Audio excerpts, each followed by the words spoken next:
నిజామాబాద్ జిల్లా కేంద్రంలోని మహిళా డిగ్రీ కళాశాలలో తెలంగాణ విమోచన ఛాయాచిత్రాల ప్రదర్శన కార్యక్రమాన్ని నిర్వహించారు. ఈ కార్యక్రమానికి ఎమ్మెల్యే పాయల్ శంకర్, ఎంపీ నాగేష్లు ముఖ్య అతిథిగా హాజరు కాగా నిర్వాహకులు వారికి గిరిజనుల డోలు, తుడుం చప్పుల మధ్య నృత్యాలతో స్వాగతం పలికారు. అనంతరం ముఖ్య అతిథులుగా ఎమ్మెల్యే, ఎంపీలు జ్యోతి ప్రజ్వలన చేసి కార్యక్రమాన్ని ప్రారంభించారు. ఈ విమోచన దినోత్సవం సందర్భంగా విద్యార్థులకు నిర్వహించిన వ్యాసరచన పోటీలలో ఉత్తమ ప్రతిభ కనబరిచిన విద్యార్థులకు సర్టిఫికెట్లను అందజేశారు. ఈ సందర్భంగా ఎమ్మెల్యే, ఎంపీలు మాట్లాడుతూ నిజాం నిరంకుశ పాలనపై తెలంగాణ రాష్ట్ర ప్రజలందరికీ తెలియాల్సి ఉందని పేర్కొన్నారు. నిజాం పాలనకు వ్యతిరేకంగా ఎందరో పోరాటం చేసి అమరులు అయ్యారని తెలిపారు. వారి పోరాట స్ఫూర్తికి అప్పటి కాంగ్రెస్ ప్రభుత్వం నిజాం పాలన నుండి విముక్తి కల్పించి దేశంలో విలీనం చేయడం జరిగిందన్నారు. తెలంగాణ రాష్ట్ర ప్రజల ఆకాంక్ష మేరకు కేంద్ర ప్రభుత్వం సెప్టెంబర్ 17న తెలంగాణ విమోచన దినోత్సవాన్ని అధికారికంగా ప్రకటించడం జరిగిందని పేర్కొన్నారు. ఈ సందర్భంగా ప్రధాని నరేంద్ర మోడీ, హోం మంత్రి అమిత్ షాలకు కృతజ్ఞతలు తెలిపారు.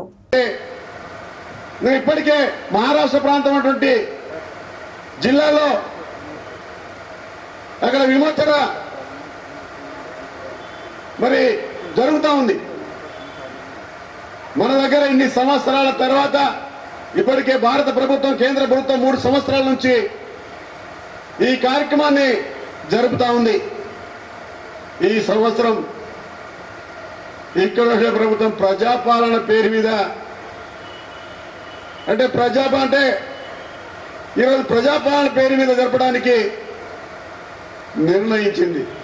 అసలు చరిత్ర ఏంటిది, చరిత్రలో ఉన్నటువంటి విషయాలేంటి, ఏ విధంగా ఈ తెలంగాణ ప్రతి ఒక్కరు కూడా ఎంత ఇబ్బంది పడ్డారో మరి ఈరోజు మనం తెలిసినప్పుడే చరిత్ర సృష్టించడానికి అవకాశాలు ఉంటాయి. ఆనాడు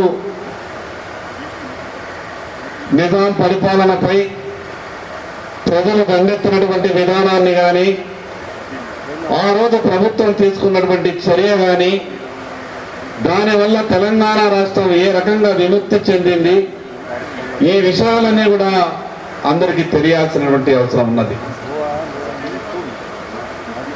ఆ రోజు అనేక పోరాటాలు చేసి అసలు బాధించినటువంటి అమరులకు సెప్టెంబర్ 17 రోజు ప్రతి ఒక్కరు కూడా ఘనంగా నివాళులు అర్పించాల్సినటువంటి అవసరం ఉన్నది.